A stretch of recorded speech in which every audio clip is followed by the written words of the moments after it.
We join you from a community just beginning to process a great tragedy that unfolded here this morning.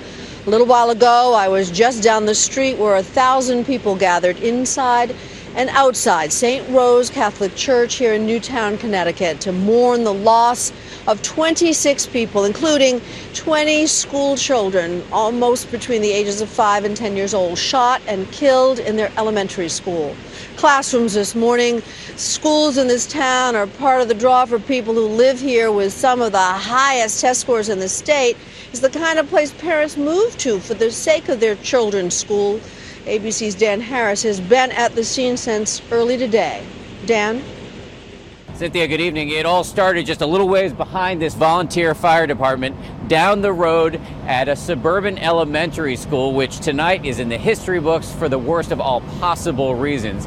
And this town, which one parent today described as the safest place in America, is in total shock.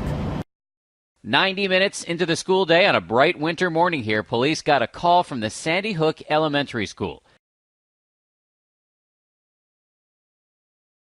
At around 9:30, the shooter, 20-year-old Adam Lanza, a former student in the local schools, shown here as a teenager, had barged in. According to police, he was heavily armed, coated in body armor, and ready to kill. We heard all this racket at our classroom, and we were like all scared. So then we heard them say, "Go in your cubbies." There were more than 600 children from kindergarten through 4th grade inside.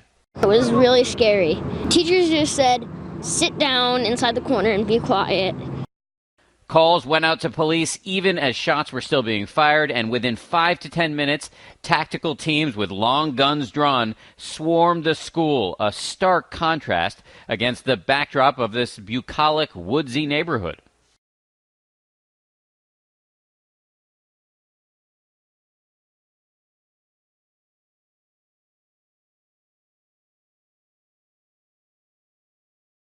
Petrified, students and teachers looked for safe places to hide, one teacher locking her children in a bathroom as police combed the building looking for the shooter. Newtown police, immediately upon arrival, entered the school and began a complete active shooter search of the building. That included checking every door, every crack, every crevice, every portion of that school. We heard screaming, and then a police came in. It's like, "Is he in here?" Then he ran out. 8-year-old Alexis Wasick was in her 3rd grade classroom at the time.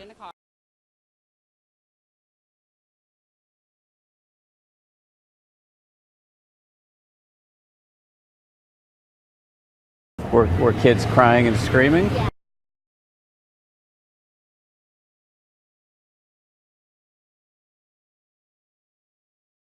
Teachers led the students single file from the schoolhouse to a nearby fire station.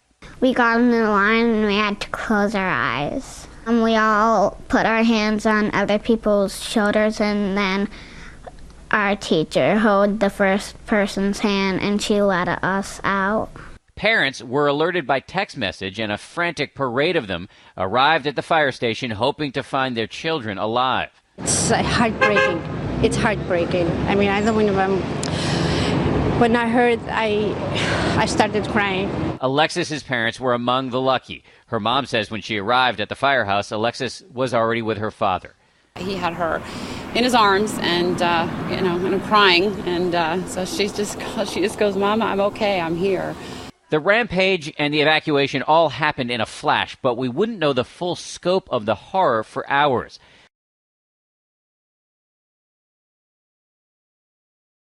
By 10:30, President Obama was being briefed on the situation, and schools throughout the area were on lockdown. Police were surrounding a second crime scene, the shooter's mother's home nearby.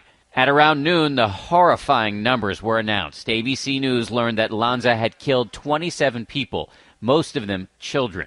At the local hospital, they were bracing for an onslaught, but they only got 3 patients, 2 of whom died.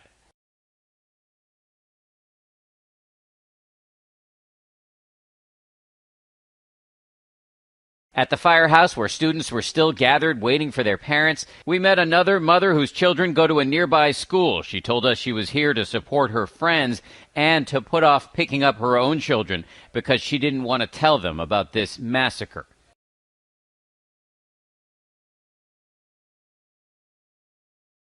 I know there's not a parent in America who doesn't feel the same overwhelming grief that I do. Shortly after 3 in the afternoon, the president addressed the nation. The majority of those who died today were children. Beautiful little kids between the ages of 5 and 10 years old.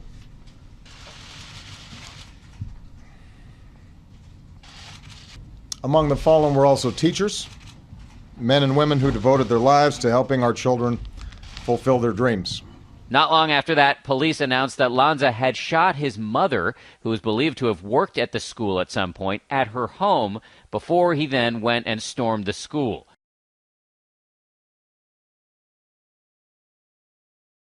Tonight at the Capitol building in Washington, flags lowered to half-staff. While back in Newtown, true to the grim and all too familiar script of these mass shootings, a candlelight vigil. All day long as we watch the drama unfold here, adding to the shock in this community, the fact that this is such an unlikely venue for violence. A small, sleepy town with a population of fewer than 30,000, the kind of bucolic New England place where people move precisely for the schools and the safety. It's like, should I be pinched to see if it really is real? And it's just heart-wrenching. Feels like a dream and a bad dream. It's a nightmare. And for those lucky enough to be reunited with their children tonight, a wake-up call. And you count your blessings every day for what you have. Alexis, I'm really glad you're okay. I'm really glad you're okay. You're pretty tough. You're pretty tough. She is a great kid, and she's had a very tough day. And tonight, ABC News has learned that the FBI is interviewing friends and family of the gunman, not only here in Connecticut, but also in New Jersey and in Massachusetts, as they try to go about answering the big burning question: why? What was his motive?